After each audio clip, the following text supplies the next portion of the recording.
Okay, this is lecture 2, and in this lecture we're going to be talking about the tissues of the body.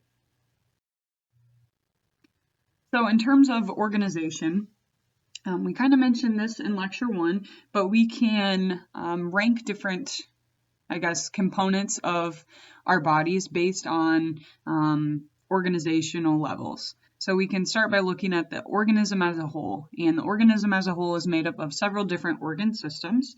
And each organ system has a particular function. So the digestive system, for example, its job is to break down food so that we can utilize it for energy. Our cardiovascular system serves several purposes. Our nervous system allows us to communicate and have control within the body. So each of the systems has its own separate identity and separate function. Each organ system is made up of several different organs, and each of those organs is going to play an important role on that team.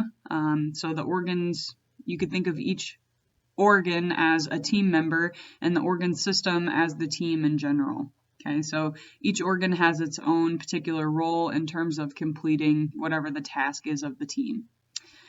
Our tissue is going to make up the organs, and a tissue is composed of a group of cells. A lot of times it'll be several different types of cells that again are going to work together to perform that common function. So again, tissues are made up of cells. Within the cells we have organelles, which are specialized components, you could say, or specialized little workers within the cell that are going to allow us to complete different tasks within the cell. Organelles are made up of macromolecules. Macromolecules are made up of molecules, and finally molecules are made up of atoms. So in this lecture we're going to be focusing on the tissue and some of the tissue types and tissue functions. Okay, so we have 4 different types of tissue. The first is epithelial tissue. And our epithelial tissue is important for us because it's going to serve as a covering or protection within the body. So epithelial's major job is to serve as a covering. The second type of tissue that we have is connective tissue. And the job of connective tissue is to provide us with some level of support. So our connective tissue often underlies different types of cells and helps to kind of hold things together. So for example, we've got connective tissue that lies underneath the skin, and it helps to connect the skin cells to the rest of the body, or kind of anchor it down to the entire body. Okay, so the second type of tissue is connective tissue, and its major job is support. Our third major type of tissue is our muscular tissue, and the job of muscular tissue is to allow movement. So we have 3 different types of muscular tissue, and we'll talk about this towards the end of this lecture. But the job of our muscular tissue is to allow not only movement of the body, so you can think about the contraction of your skeletal muscle and how that allows us to move and manipulate movements of our body. We also have movement within the cardiovascular system. So muscles within the cardiovascular system are going to allow for the movement of blood.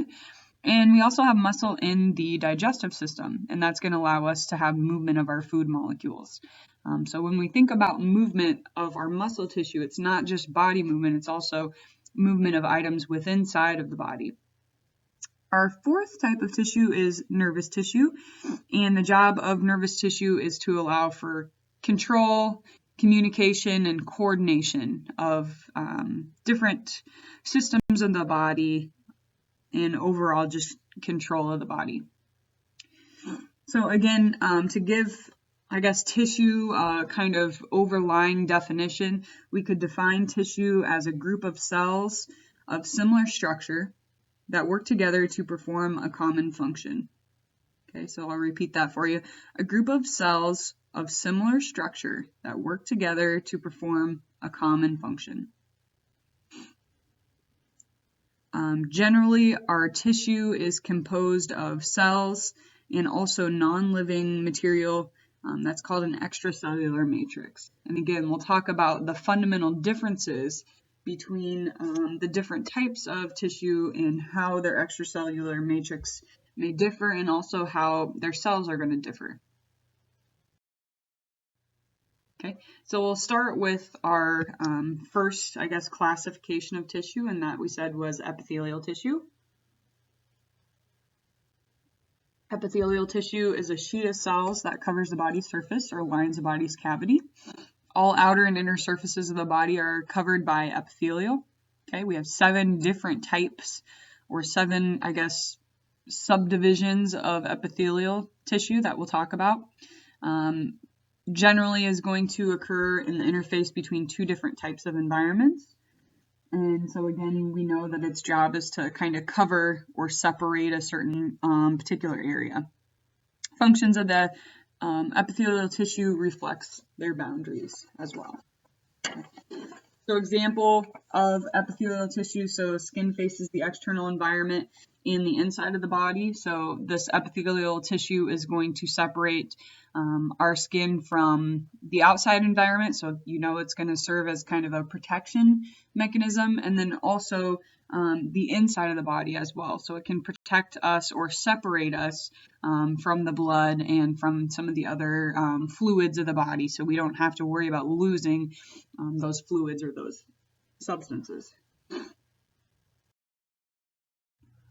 Okay, so again, some general functions of the epithelial tissue include protection, sensory reception, diffusion, secretion. So with secretion, we're getting rid of certain items. So we can have secretion or excretion of our sweat, for example, and that's going to help us to dissipate heat from our body, and it also helps us to actually get rid of some waste products as well. So we can secrete different electrolytes and waste products within our sweat. Absorption, again, the skin is going to play an important role. We can absorb some of the sun's rays, and that will help us to produce vitamin D within the body, so it can help us with absorption. Ion transport, so when we're talking about ions, we're talking about charged particles. So it could be the movement of sodium or potassium in particular, but can also include several other ions as well. Filtering, and also form a gliding surface through which the body can move without friction, basically. So again, some of the functions of the epithelial tissue in general, different cavities and areas. They can contain nerve endings, and that's going to help us to feel different types of sensation, and also can help food glide through the intestinal lining as well.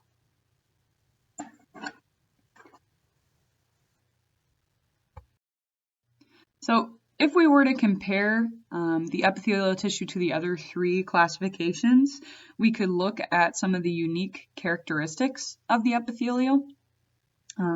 First thing is cellularity.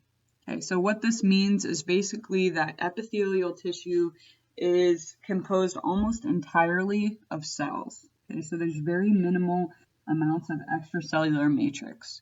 So the extracellular matrix is kind of like a gel-like substance that the cells could float within, and within epithelial tissue, this plays a very, very minimal role. So most of epithelial tissue is made up of just primarily cells. Okay. Number 2, specialized contacts. So different types of epithelial tissues are connected by special cell junctions. So we have different types of specialized components within epithelial tissue that's going to allow us to keep things tightly connected. And that's, you can imagine how important that would be with our skin. For example, we need to keep a tight barrier between the inside of our body and the outside world. So these specialized contacts are going to play an important role in protection within the skin. Polarity. There's a base region and a top region, and cells are different within each area, so they can be polar in nature. Number 4, they're connected or supported by connective tissue. So all epithelial tissue has a connective tissue underlie. And again, if you remember back to like a couple slides ago, we said that one of the major jobs of connective tissue is to provide support or connect things, which makes sense just based on its name. So connective tissue is going to help us to connect these epithelial cells or keep them kind of supported or held where we would like them to be held. Number 5, avascular but innervated. So avascular means that epithelial tissue doesn't have a blood supply. So we're not getting, there's not blood vessels flowing within the epithelial tissue. And one of the reasons that we can kind of like get away with this is because these cells develop very quickly and they reproduce very quickly. So they die very quickly. It's some of the most, what's the word I want to use? Some of the most active tissue within the body. So they're constantly replacing themselves. And so having blood supply is less important within the epithelial tissue. So they're avascular in nature, but they are innervated. Okay, so innervated means that they have a nervous system in charge of them, basically. Okay, so we have some nerves that are running within the epithelial. And within these nerves, some of the nerves can tell the epithelial tissue what to do, and some of these nerves are going to be more important for us in terms of receiving information. So they might be, for example, mechanoreceptors, which will play an important role in our perception of touch. And other types of perception are going to be located within the epithelial. Okay? And last kind of unique characteristic is regeneration. Epithelial cells have probably the highest rate of regeneration. So again, they can quickly divide and quickly replace themselves, which makes sense if you think about what their function is. Their function is protection against the outside world. So we need them to like always be on their A game basically, and they're always coming in contact with some sort of abrasion or some different types of threats. So it's important for us to be able to regenerate or quickly reproduce these types of cells. Okay. So we can classify the epithelia based on, these are really based on their structure, okay? So we have simple epithelial, we have stratified epithelial, okay? So let's start by talking about what that means. So a simple epithelium is composed of a single layer of cells. A stratified epithelial cell or epithelial tissue has several layers. Okay, so stratified has several layers. Simple epithelium has a single layer. Okay, we can also talk about the shapes of the cells, and that will also allow us to classify these epithelium. Okay, so we have squamous cells, cuboidal cells, and columnar cells. Our squamous cells are like smushed, flattened cells, so they're very narrow and smushed, I guess you could say, kind of like oval shaped in nature, but they're all smushed down, very thin. Cuboidal cells, you can imagine, are shaped like a cube. So those are our cubed shaped cells. And then columnar cells are tall, column-like cells. Okay, so just by looking at the name of the epithelium, you can pretty much determine what that type of tissue should look like. Okay, so we have simple squamous, which are a single layer of flattened cells, simple cuboidal, which is a single layer of cube-like cells, etc., etc. So we'll talk about each of these in a little bit more detail as we move forward. Okay, let's start with simple squamous epithelium. So again, it's a single layer of flattened cells. Each layer of cells contains a single nucleus, so each cell contains one single nucleus within. The job of these cells, so again, they're very thin in nature, and it is one layer. They're going to allow for diffusion and filtration. So you can see over here that the wall is very thin in nature, and so that's going to allow for items to move pretty easily across that membrane. Okay, so that's going to allow us to have movement of molecules. Right? Some of the places where simple squamous epithelium are located are within the kidneys. So the job of the kidney is to allow filtration of our blood. So that makes sense that we would want to have the simple squamous epithelium cells there. The alveoli of the lungs, that's actually what this picture is over here, is a couple alveoli. And basically what the alveoli's job is to allow for movement of gas molecules in and out of our bloodstream, basically. So the alveoli are going to play an important role for us in terms of movement of oxygen and carbon dioxide. And then lastly, we have these simple squamous cells within our blood vessels, particularly within our capillaries. And the job of capillaries is to allow for diffusion or movement of lots of different types of molecules. So they can allow for movement of oxygen and carbon dioxide and sugars and fat molecules and all sorts of things. Their job is to allow for exchange within an active tissue.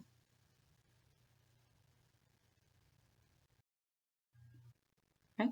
Simple cuboidal epithelium.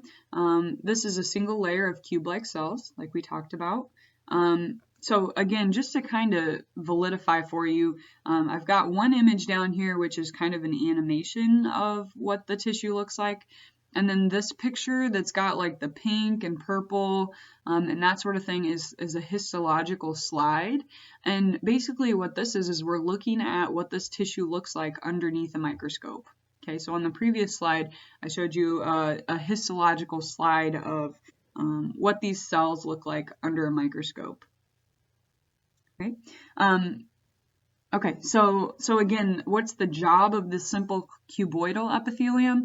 Their job is going to be secretion and absorption of different things. They're located within the kidney tubules, ducts, secretory glands, and the surface of the ovary. Okay. And so again, this shows you what is going on within the kidney tubules. It's got these kind of circular like ducts basically, and that's where these cells are going to form kind of a circle pretty much.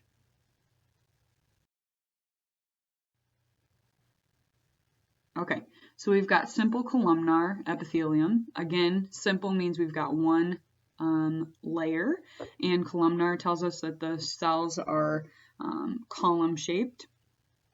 And so we've got a single layer of tall cells. They've got an oval-like nuclei, and some of these cells or some of these simple columnar epithelium contain cilia. Okay, so cilia you can see is these little finger-like strands, I guess, that are on top of the surface of the simple columnar epithelium. Their job is absorption, secretion of mucus, and also enzymes. So they're located within the digestive tract, the bronchi, and the uterine tubes. Okay.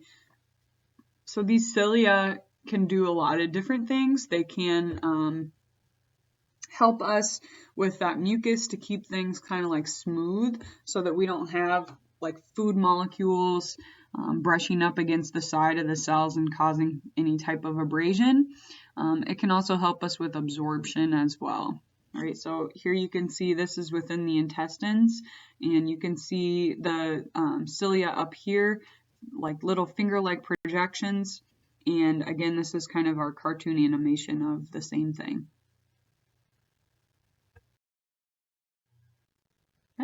Pseudostratified columnar epithelium is a single layer of cells with differing heights. Okay, the reason they're called pseudostratified is because it appears like there are several layers of cells, but really there's only one layer of columnar cells. The reason it looks stratified is because the cells have different heights, and also you can see that the nuclei are not even and in a nice little row. They're kind of all spread out.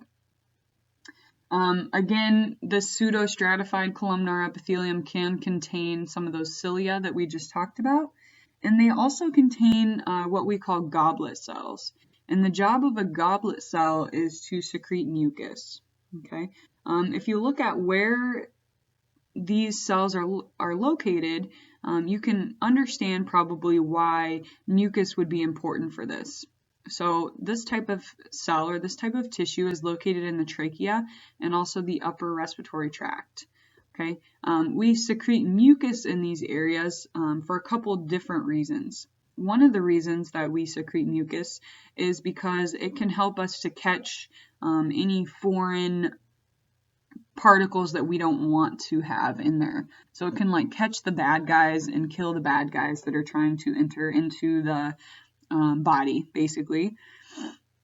So that's what's going on in the trachea and the upper respiratory tract. So that's why, like, when you get sick, sometimes you have a lot of like you're coughing up mucus, that sort of thing, is because you started producing more mucus because your body recognized that there was some sort of foreign bad guys coming in. So the job of mucus can be helping us with immune function. It can also help us with keeping things smooth so we don't have abrasion within the particular tube. Okay, so we can secrete mucus, like I said, to help things so that there's lubrication so that it's smooth. Also located within sperm carrying ducts. Again, that mucus is going to help the sperm to continue to move down the stream and not like get stuck onto the walls. So it's going to help us carry the sperm out of the body, basically.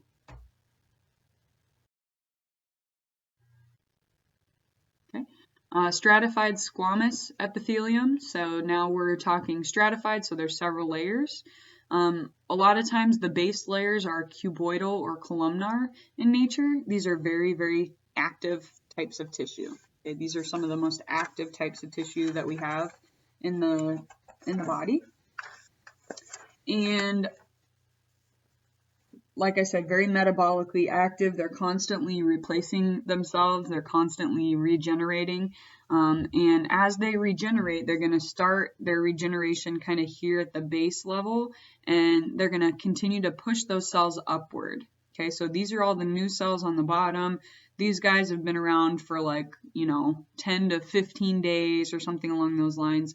And then these are the oldest of the cells. And they're dead actually on top. So remember that we said the epithelium are avascular, so they're not getting any blood supply here. So you can see that the cells are going to eventually die as they reach this outer surface. And they continue to get kind of flattened down as they move out. So their major function is protection in areas that are subject to a high amount of abrasion. They're located in the mouth, esophagus, vagina, and skin. So again, if you think about where they're located, you know that these are areas of high amounts of friction. So within your mouth, you're constantly chewing on things, and those food molecules are going to rub up against the inside of your cheek within your mouth, for example.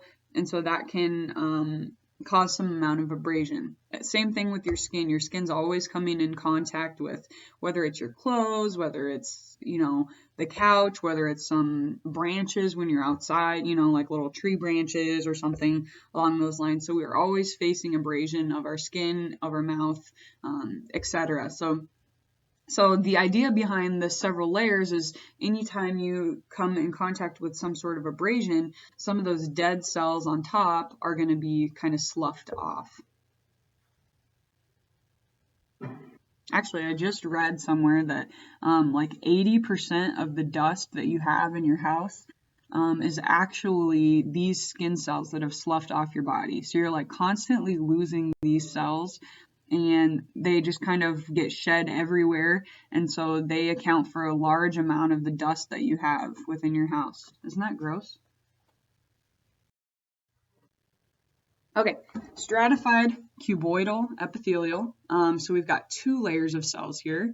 Again, job is protection, and we can find these within our sweat glands, mammary glands, and salivary glands. So again, you can see them within a lot of different glands, and again, their function is generally protection. Okay, transitional epithelium. These are really cool. I really like this particular type of tissue. So it's similar to stratified squamous and also stratified cuboidal. So you've got your base cells, or the cells that are kind of at the bottom here. that are made of cuboid or columnar style cells. And the surface cells, so these are your surface cells, or these are your surface cells up here, are squamous generally, and again, it depends on the amount of stretch that these have. So the cool thing or the unique thing about transitional epithelium is it's very stretchy in nature. Okay, so it stretches and allows us to have some amount of distension. Okay, so where is this transitional epithelium located? It lines the ureters, the bladder, and the urethra. So as you chug your coffee and your bladder becomes full of urine, it's going to cause these cells to become stretched out, and then these cells are going to send through a neural pathway, are going to send a signal to your brain that says, hey, I have to go to the bathroom, my bladder feels full. Right, so they are going to distend or kind of stretch out in order for us to hold a certain amount of fluid, and therefore they're going to signal to our brain that, hey, we need to go to the bathroom. Okay, so that was everything related to epithelial tissue. I would say the epithelial tissue is probably the most difficult of the tissues in terms of keeping things straight. So I would highly recommend, making note cards, practicing drawing the different types of tissue along with their functions and locations and things like that. Again, hopefully the name will help you to know what they look like, as we talked about the simple versus stratified and the 3 different types of cells that we have. So I think probably the most challenging part is remembering where each type is located and kind of what their unique functions are based on where they're located. So I would encourage you to, at a very early stage in your studying, start making some note cards to help you practice keeping those different types of epithelial tissue separate. The second type or the second classification of tissue that we'll talk about is connective tissue. Connective tissue is the most diverse and abundant type of tissue, so there are lots of different, types of connective tissue. You can see on your lecture outline that there are several different types of connective tissue that we'll be talking about, and they vary greatly in terms of what their structure is. So blood is considered a connective tissue, and bone is also considered a connective tissue. And you can imagine how different those substances are. And so the fact that they fall within the same category tells us that connective tissue is very diverse in nature. So we've got 4 different major classes of connective tissue.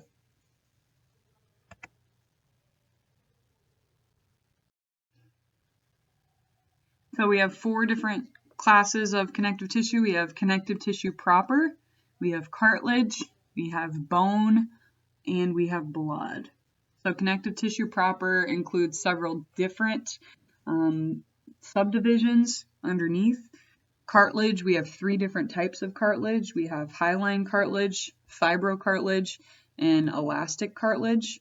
Bone, we have kind of 2 different types. We have spongy bone and compact bone.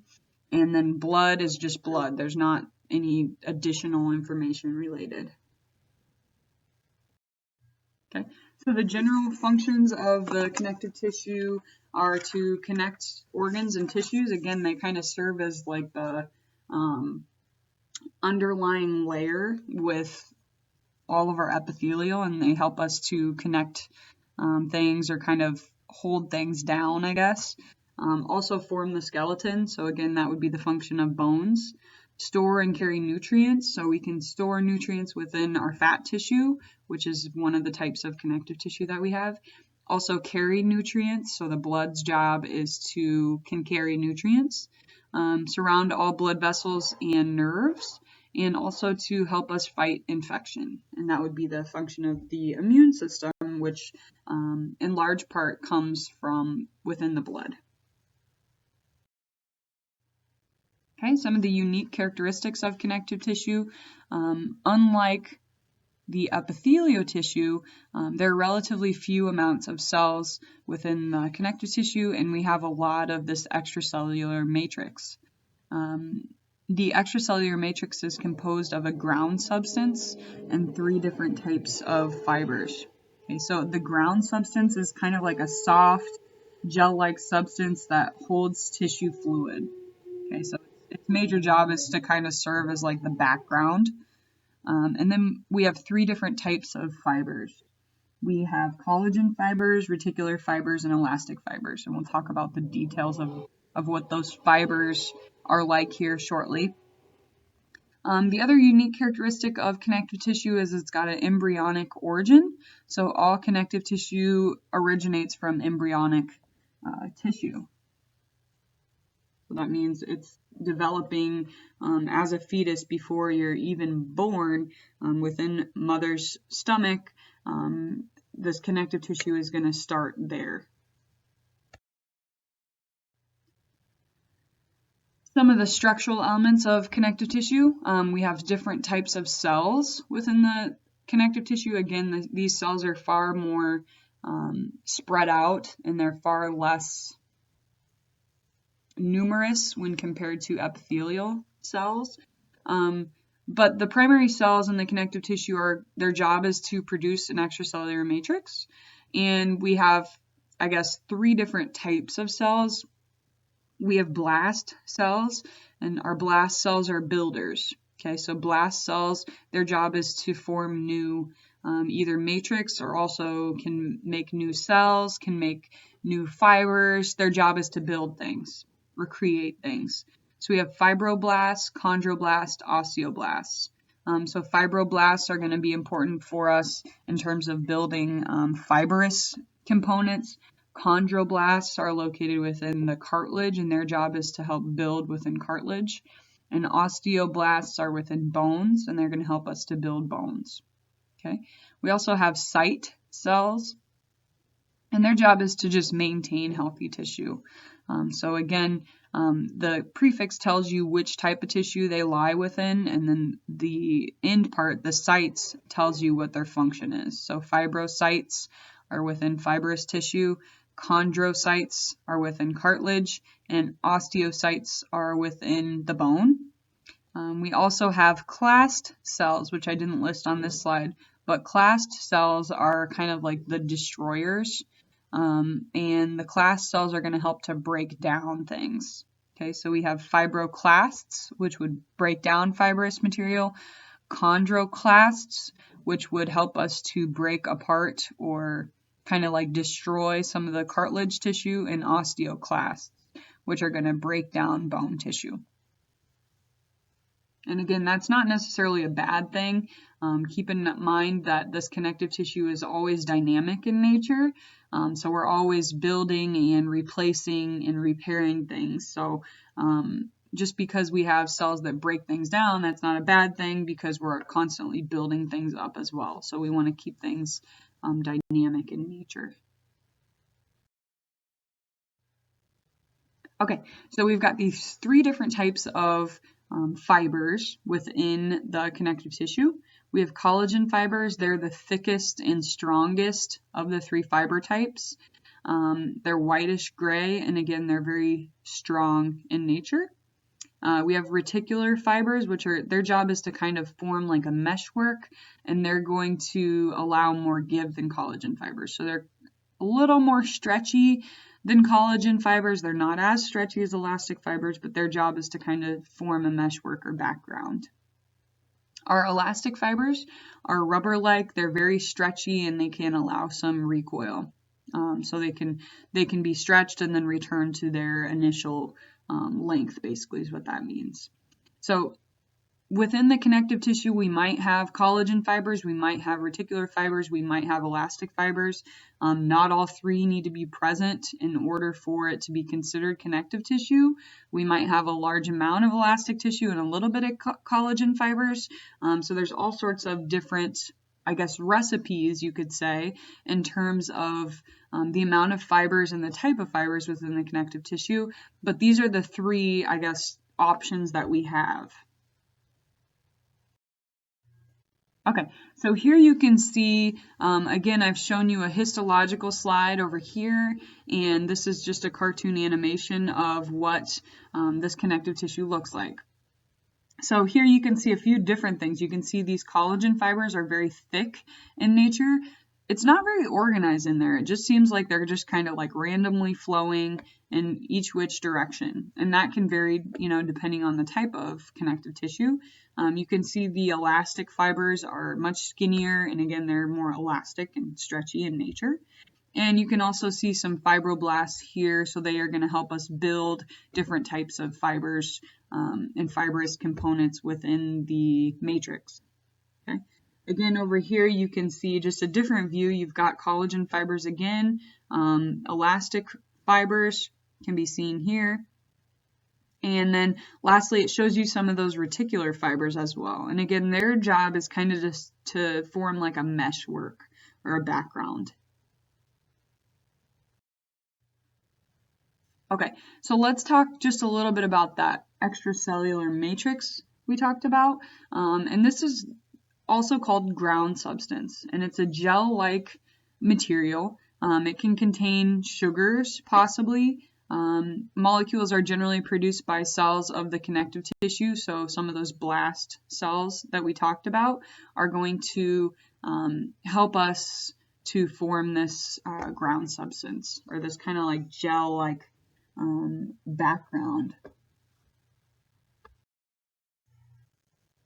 Okay, I'm kind of an organizational freak, so this just helps you to kind of get an overview of the different types of connective tissue and the subdivisions within. So we said we have 4 different types of connective tissue. We have connective tissue proper, cartilage, bone, and blood. Within connective tissue proper, there are really like 6 different types. So we have areolar loose connective, adipose tissue, reticular tissue, irregular dense connective tissue, regular dense connective, and elastic dense connective. Of cartilage, there are 3 different types. We have hyaline, elastic, and fibrocartilage. Okay, so again, it's a lot of subdivisions, I guess, within. So I want to kind of give you the general overview so you get kind of the outline, and then we can talk about the details of each of them. Okay, so let's start with some of those loose connective tissues that we mentioned. So we have areolar loose connective tissue. It's gel-like in nature. It contains all 3 types of fibers.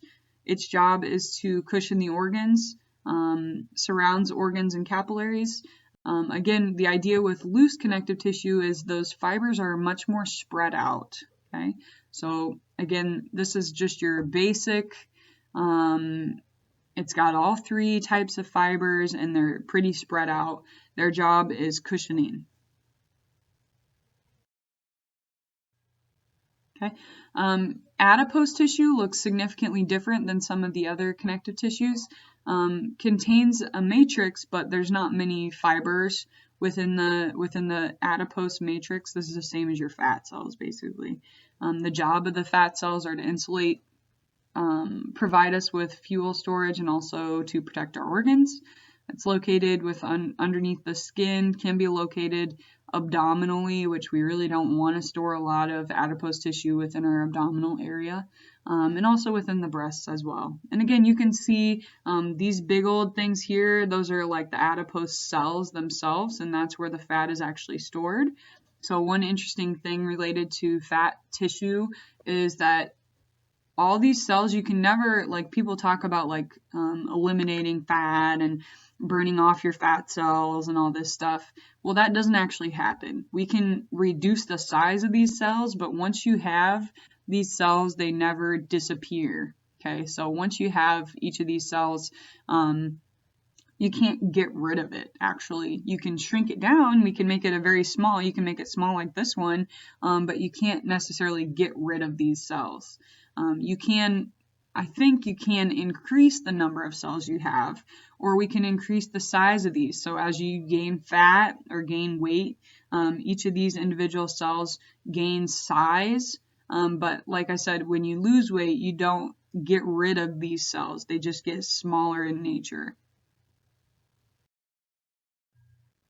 Okay, reticular tissue, you'll never guess, but it contains a lot of reticular fibers. And this is going to help us to form a soft internal skeleton, and it can provide us with some support of our white blood cells.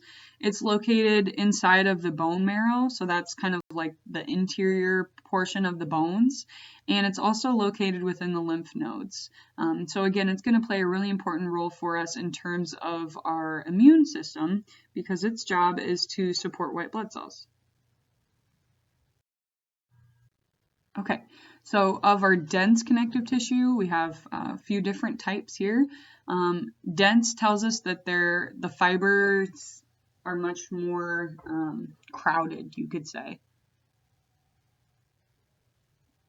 So our dense irregular connective tissue contains collagen fibers and elastic fibers, also contains fibroblasts, and it's going to provide us with a large amount of structural strength.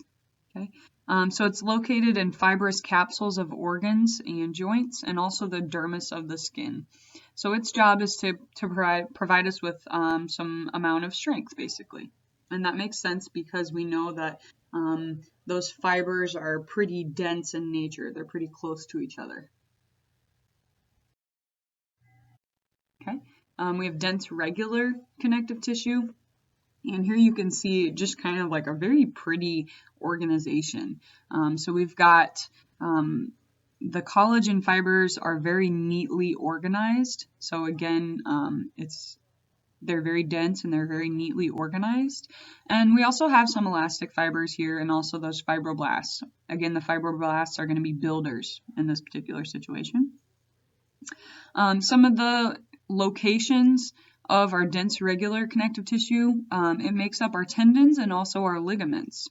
So the job of a tendon is to attach our muscles to our bones, and so this dense connective tissue will form our tendons. And so within the tendons, we've got a pretty good amount of elastic fibers, and that's going to allow our tendons to be pretty stretchy in nature, but we still know that they are going to be strong enough to sustain, a large amount of force. Our ligaments, which are the job of a ligament is connect a bone to a bone, and this type of dense regular connective tissue has a larger amount of collagen fibers. Okay, so our ligaments contain a large amount of collagen fibers, where our tendons are going to contain a larger amount of elastic fibers. And this makes sense if you think about like for example, let's talk about your MCL. The job of the MCL is connect the inside of your knee pretty much. So it connects your femur to your tibia. So it connects the inside of your knee. And again, don't worry if you don't know those terms yet. We'll get to that here shortly in a few labs. But basically, its job is to connect bone to bone. So you can imagine how important it would be for this ligament to have a large amount of collagen fibers, because we really don't want that to stretch at all. Okay. Our tendons, however, we need them to be stretchy because they're going to allow us to move the bones and move the muscles. So it's more important for our tendons to be more stretchy, so therefore they have more collagen fibers. Okay, we also have elastic tissue. You'll never guess, but it contains a high amount of elastic fibers. Again, they're kind of like squiggly over here because they want to be stretchy. We need to be able to stretch them out and then have them return to their initial resting length.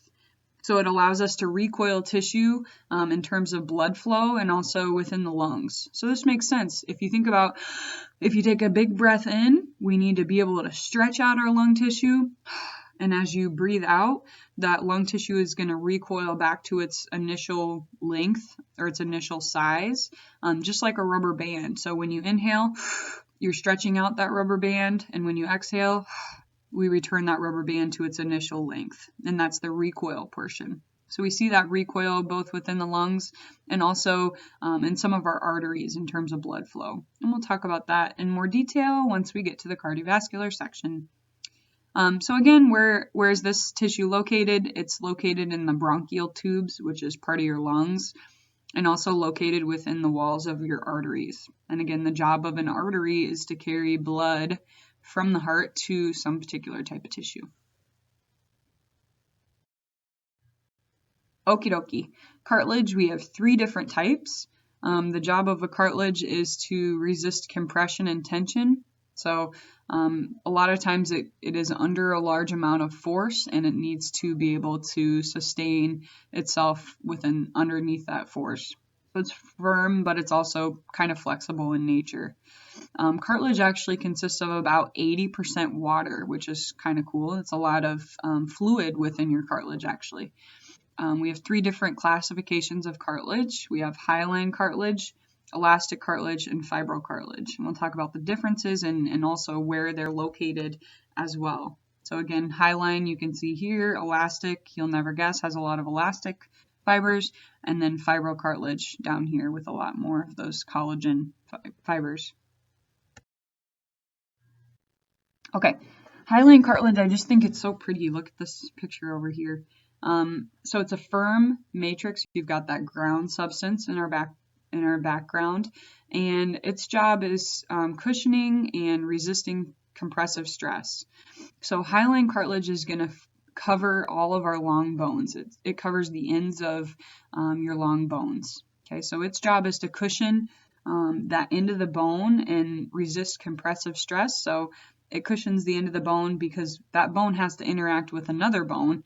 So if they both have this hyaline cartilage, it's going to help to cushion both sides of that joint, basically.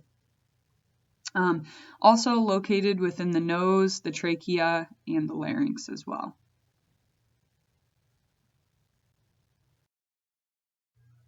Okay. Elastic cartilage is similar to that of hyaline cartilage. Again, we said with hyaline cartilage, it was mostly like that ground substance. Here you can see with the elastic cartilage, we've got more elastic fibers kind of weaving in. Okay. Fibrocartilage, we've got thick collagen fibers. That makes up the majority of the fibrocartilage. Very sturdy in nature, has a large amount of strength.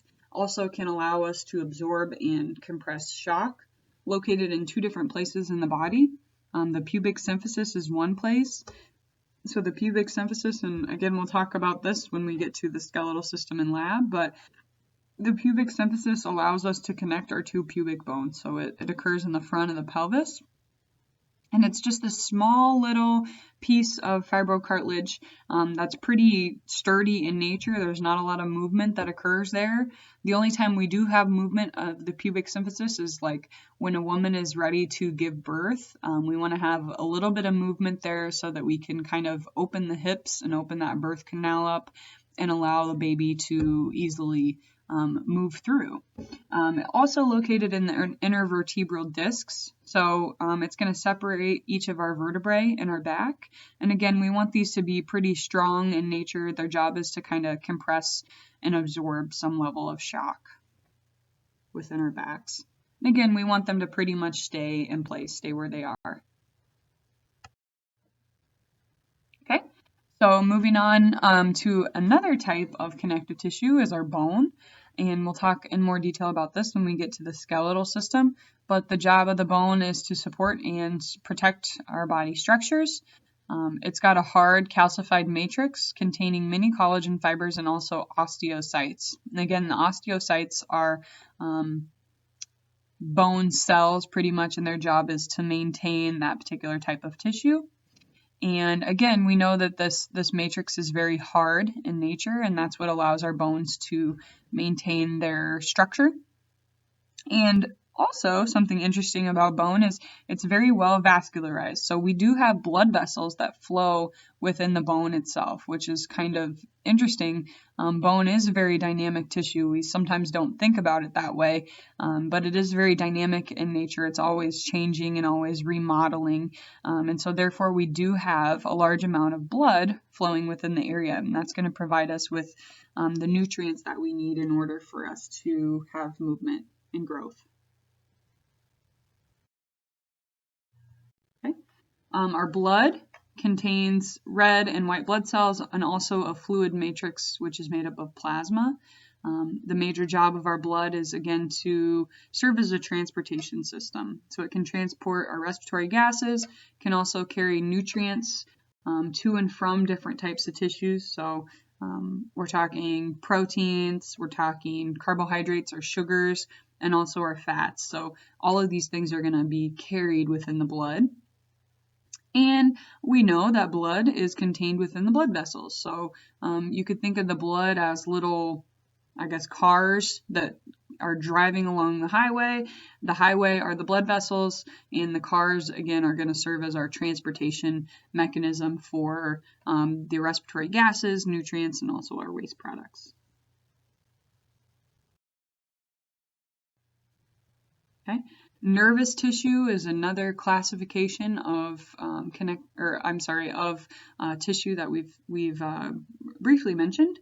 And the main component of the nervous organs is this nervous tissue itself. And the job of the nervous tissue is to regulate and control body functions. Our nervous tissue contains neurons, which you can see are very unique in their appearance. They're kind of like spider-like in nature. They contain dendrites, which are like the legs of the spider that you can see kind of branching off of each of the neural cells. And again, we'll talk in much more detail about this when we get to our nervous system lecture a little bit later in the course. So we've got these dendrites, and it's also within a matrix. Where is this nervous tissue located? Well, it's in the brain, spinal cord, and then also we have nerves that are going to be in our periphery as well. So our nerves can pretty much be anywhere in the body, which is important for us because the job of the nervous tissue is to allow some sort of control and coordination and communication within the body. Okay. So of our muscle tissue, we have 3 different types of muscle tissue. We have skeletal muscle, cardiac muscle, and smooth muscle. Each type of muscle is structurally different, also different in terms of where it's located within the body. But the job of all types of muscle tissue is to allow movement, just different types of movement.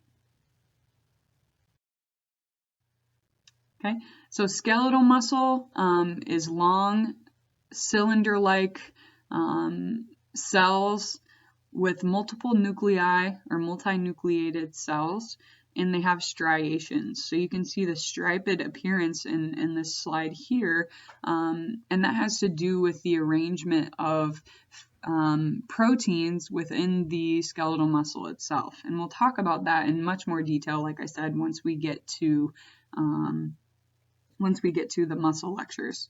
The job of our skeletal muscle is to allow voluntary movement, and this is the type of tissue that you think about when you think about muscle tissue. This skeletal muscle makes up the majority of our muscle tissue. That's all the muscles that you normally think about. So your biceps, your quadriceps, your calf muscles, all those muscles, and again, we'll talk about the details of each of those muscles in lab, but they're all composed of skeletal muscle tissue. Okay.